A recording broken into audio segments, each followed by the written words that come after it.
Let's look at functions of random variables. We've already seen how random variables uh, can be both discrete and continuous. So now we are looking at the functions of random variables.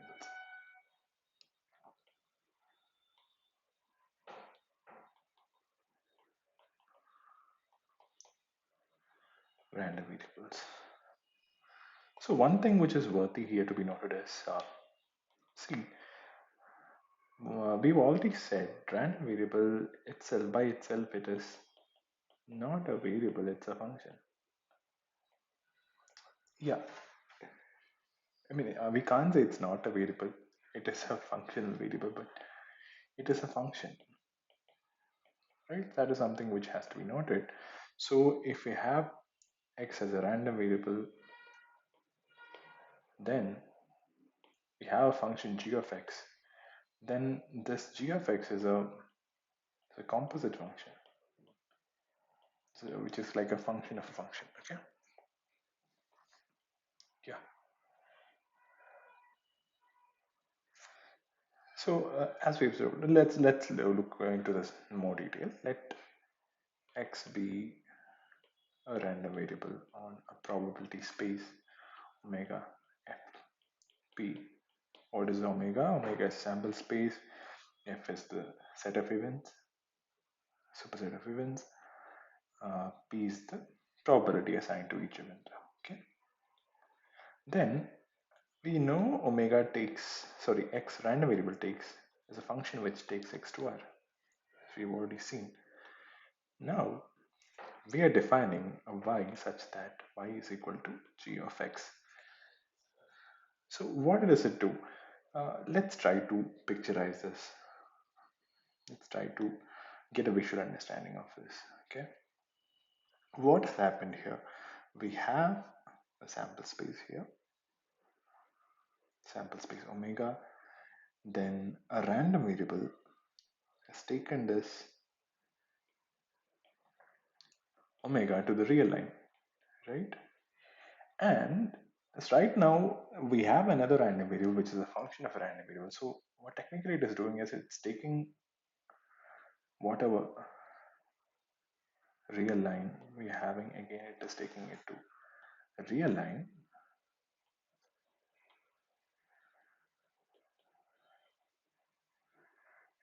How does a set, an event omega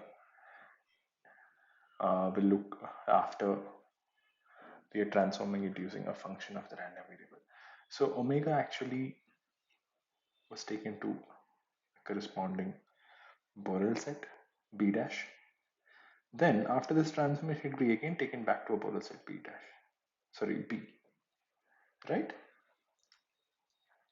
Huh. So can we call all the variables as random variables? So what was the condition when we talked about x? There is a measurability condition, right? So if x is taking an omega is x to a random variable, then uh, for every event, it should take to a Borel set. Or for every Borel set in R, which is obtained after transformation of the random variable, we should have a corresponding event in X. Then only we can call that this as a random variable. Similarly, this criterion can apply to a new random variable y as well, a new function of the random variable as well. When can the function y be a random variable? This function g of x will be a random variable only if g of x is a nice function. Nice function, or this y, g of x is equal to y, is a random variable only when g of x is a nice function. So what does that mean? So when we are going back, it's not technically an inverse where, but we have slight abuse of notation here. We're going back. We have a b, right? We are, which actually came by a function of x. So if we go back, then we land up in a Z in real line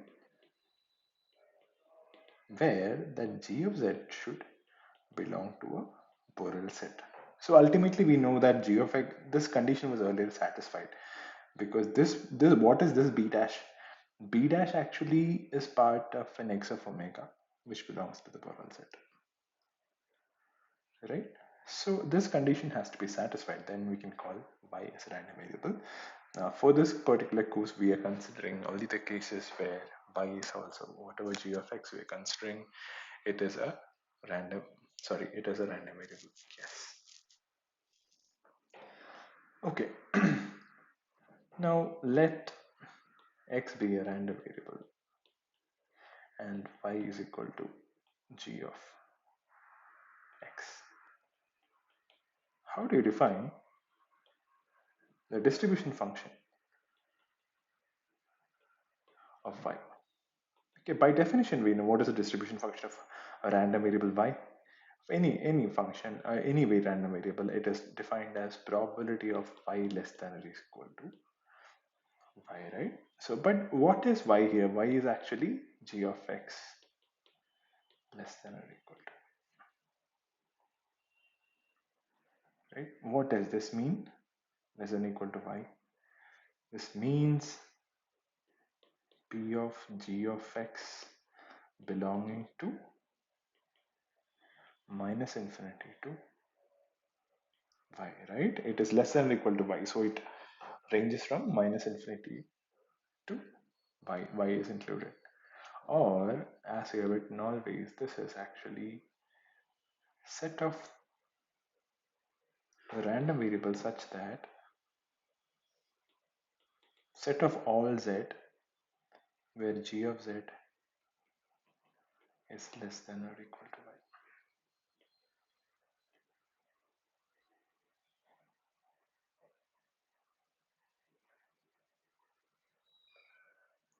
So this probability can be obtained from distribution of X. As in principle, we can find the distribution of Y if we know the distribution of X. Okay.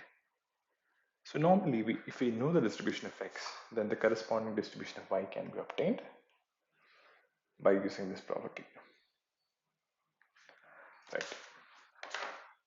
Now let's look at an example of a function.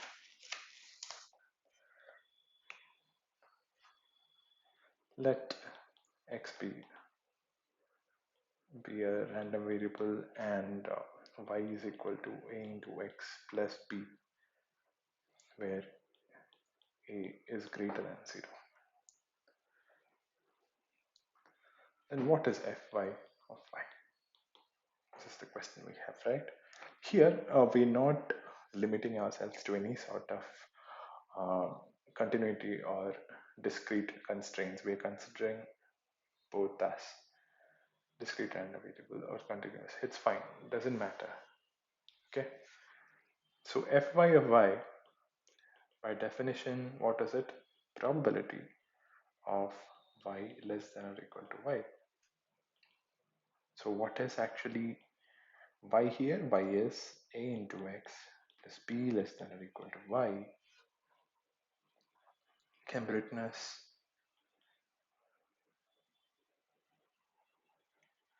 probability of X less than or is equal to Y minus B by A. And since we have the assumption A is greater than 0, this equality sign does not change. So what is this? What is this actually? This is actually fx of Y minus B by A. Why is that so? Because we know f of x less than or equal to x is probability of x less than or equal to x. If you compare this, this is fx of y minus b by a. So what does it mean? If we know the fx, then by calculating, putting x, small x is equal to y minus b by a, we can calculate the distribution function of y. Okay, what are these kind of functions called, by the way? This is actually an affine function. It's actually a linear function displaced by some distance. Okay, one more thing. Let's suppose that uh, x is a continuous random variable.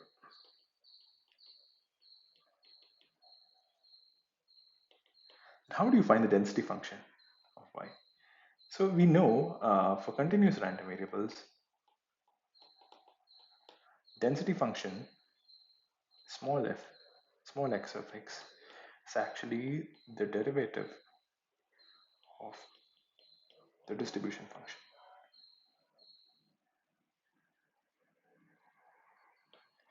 right? So here, what will be? We know fy of y is equal to fx of y minus by a. So what will be phi of y, which is the probability density function? That is, we take the derivative of this dy dx of f of x y minus b by a, that is 1 by a fx of y minus b by a.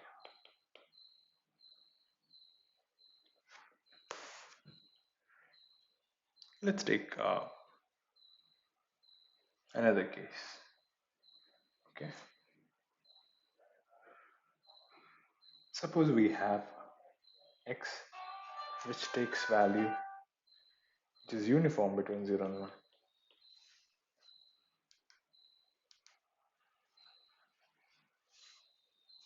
Then we know its PDF.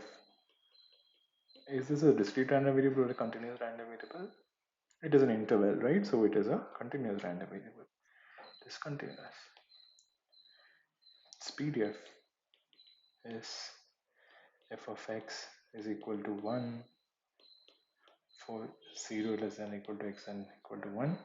And what about other points? 0 otherwise.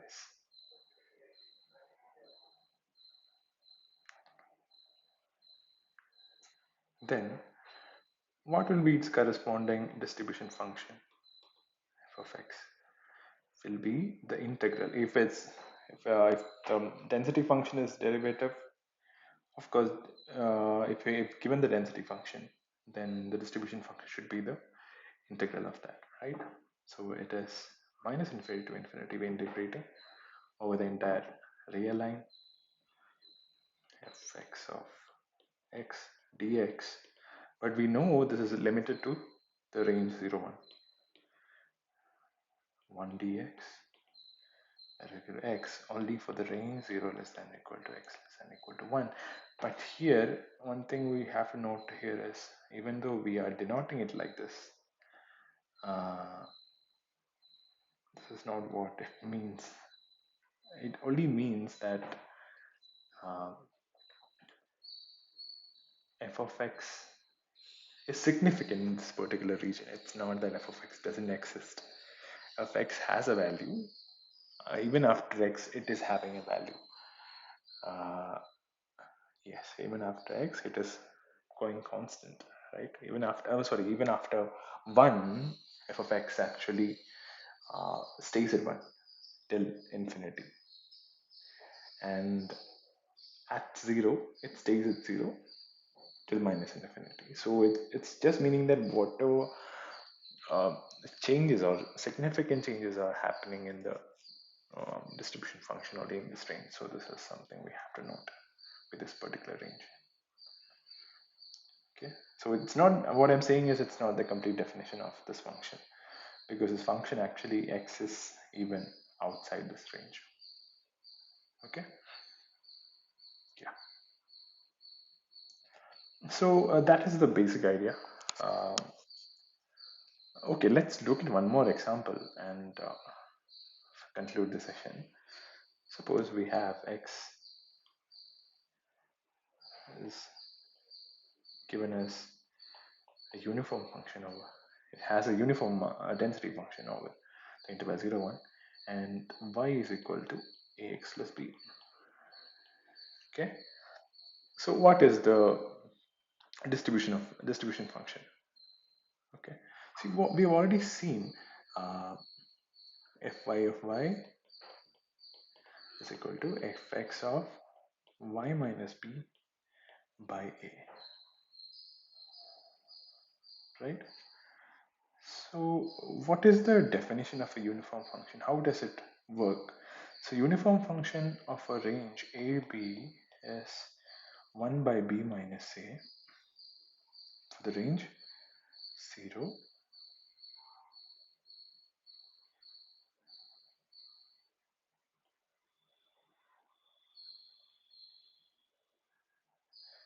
um, yeah, in the interval 0, sorry, in the interval a less than x less than or equal to b, this interval.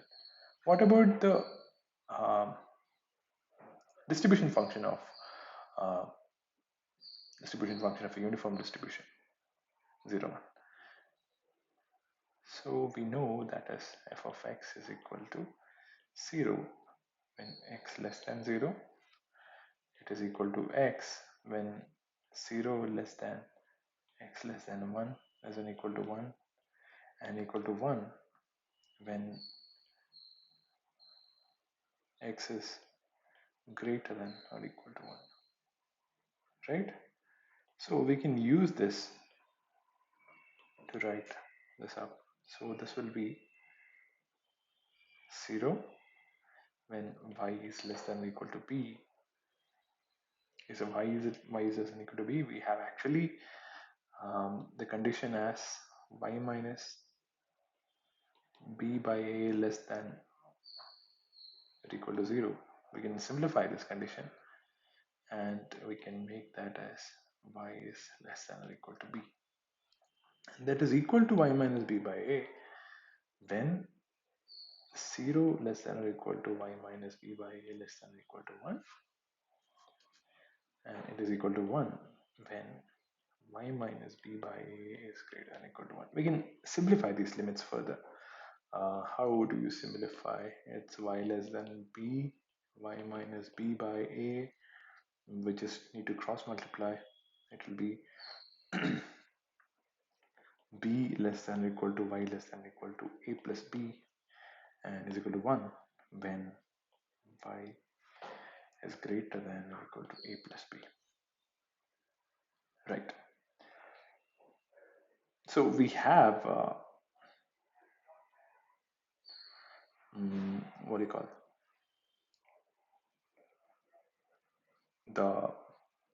the distribution function of phi. And can we find fy of phi? Phi will actually the derivative.